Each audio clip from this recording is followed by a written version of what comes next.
Praise the Lord. இயேசு கிறிஸ்துவின் நாமத்தில் அன்பின் வாழ்த்துக்கள். நல்லா இருக்கீங்களா? இந்த நாளிலும் கூட திங்கட்கிழமை நாள் உங்களை பார்ப்பது எனக்கு மிகுந்த மகிழ்ச்சி. ஏன்னா கர்த்தர் நமக்கு விசேஷமான நல்ல ஒரு வசனத்தை காண்பித்திருக்கிறார். என்ன வாக்குத்தத்த வசனம் சொல்லி பார்க்கலாமா? பிலிப்பியர் எழுதின நிருபம் 4ஆம் அதிகாரம் 4ஆம் வசனத்தை பைபிள்ல வாசிக்க நல்லா கவனிச்சு பாருங்க. கர்த்தருக்குள் எப்பொழுதும் சந்தோஷமாயிருங்கள் என்று மறுபடியும் சொல்லுகிறேன். அருமையான வசனம் இல்லையா? இந்த வசனம் நமக்கு காண்பிக்கிற ஒரு காரியம், கர்த்தருக்குள்ள எப்பவும் சந்தோஷமா இருக்கணுமா. இது கிடைக்கல, அது கிடைக்கல, இது நிறைவேறல, அது நிறைவேறலன்னு சொல்லி துக்கத்தோட இருக்கக்கூடாது. இன்னைக்கு நம்ம சந்தோஷமா இருக்கணுங்கிறதுக்காக தான் இந்த இயேசு கிறிஸ்து சிலுவை பாடுகளுக்குள்ள கடந்து போனார். உண்மை அதுதான்.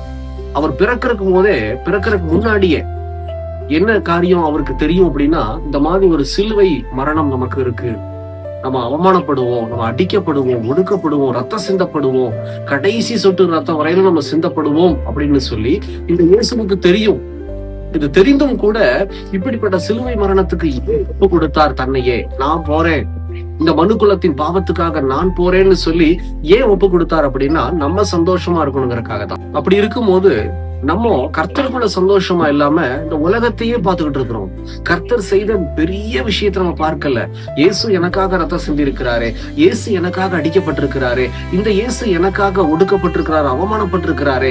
யாருக்காக? எனக்காக அப்படின்னு சொல்லி கொஞ்சம் சிந்திச்சு பார்த்தீங்க அப்படின்னா, இந்த உலகத்துக்குள்ள நடக்கக்கூடிய சின்ன சின்ன காரியங்களுக்கு நீங்க வருத்தப்பட மாட்டீங்க. இன்னைக்கு நிறைய கிறிஸ்தவர்களுக்கு ஒரே வருத்தம் என்ன தெரியுமா? சின்ன சின்ன காரியங்களுக்கெல்லாம் வருத்தப்பட்டு இருக்கிறோம். இது என்ன, பக்கத்து வீட்டுக்காரங்களுக்கு கிடைச்சிருச்ச, என் ஃப்ரெண்டுக்கு இந்த காரியம் கிடைச்சிருச்ச, இல்ல என்னுடைய ரிலேஷனுக்கு இந்த மாதிரி நான் கேட்டது என்னோட ரிலேஷன் கிடைச்சிருச்சேன்னு சொல்லி உலகத்துக்குரிய காரியங்களை நினைச்சே நம்ம கவலைப்பட்டு கொண்டு இருக்கிறோம். பிரியமான சொன்னமே, தயவு செய்து இதை விட்டு விடுங்க. எப்பவும் சந்தோஷமா இருங்க.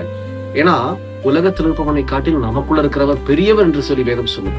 அப்படி இருக்கும்போது நம்ம சந்தோஷமா இருக்கும்போது தேவ சமூகத்துல ஜெபிச்சு கர்த்தர் மேல பாரத்தை வச்சுட்டு, எனக்கு ஒரு நல்ல வேலை வேணும் ஆண்டவரே, எனக்கு ஒரு நல்ல பிசினஸ் வேணும் ஆண்டவரே, எனக்கு நல்ல ஊழிய பாதை எனக்கு காட்டுங்க ஆண்டவரே, ஆண்டவரே எனக்கு இந்த பொருள் வேணும் அப்படின்னு சொல்லி நீங்க தேவ சித்தத்தின்படி நீங்க ஜெபிச்சீங்க அப்படின்னா, கர்த்தர் கண்டிப்பா உங்களுக்கு செய்யாம வேற யாருக்கு செய்ய போறாரு? யோசனை பண்ணி பாருங்க. எப்படியாகலும் உங்களுக்கு வாங்கி கொடுப்பார், எப்படியாகலும் தேவன் உங்களுடைய காரியங்களை நிறைவேற்றுவார், நல்ல வேலையை கொடுப்பார், நல்லா படிக்க வைப்பார். இந்த இயேசுவால முடியாத காரியம் ஒன்றுமே இல்லை. ஏன் தெரியுமா? ஒண்ணு சிம்பிளா, அவர் நம்மை உருவாக்கினவர். He is a creator.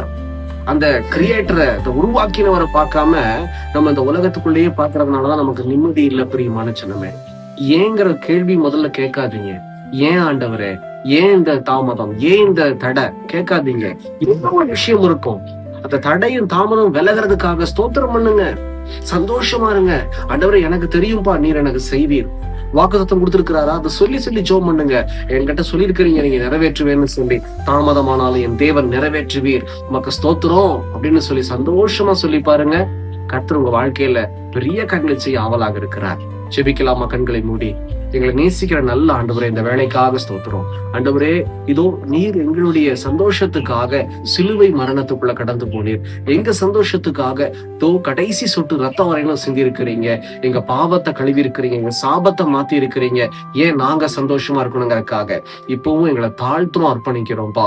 இனியும் ஆண்டவரை இதை நினைக்காதபடிக்கு இதோ எதுக்கு எடுத்தாலும் துக்கப்பட்டு கவலைப்பட்டு நாங்க இருக்க கூடாதுப்பா. உமக்குள்ள எப்பொழுதும் சந்தோஷமா இருக்க தாழ்த்துறோன்னு அர்ப்பணிக்கிற பிள்ளைகளை நோக்கி பார்த்து கர்த்தர் ஆசீர்வதிப்பீராக. இயேசுவின் நாமத்தில் பிதாவே, ஆமென், ஆமென். தொடர்ந்து சந்தோஷமா இருங்க, ஜெபிங்க, எங்களுக்காக ஜெபித்துக் கொள்ளுங்கள். கர்த்தர் உங்களை ஆசீர்வதிப்பாராக. God bless you.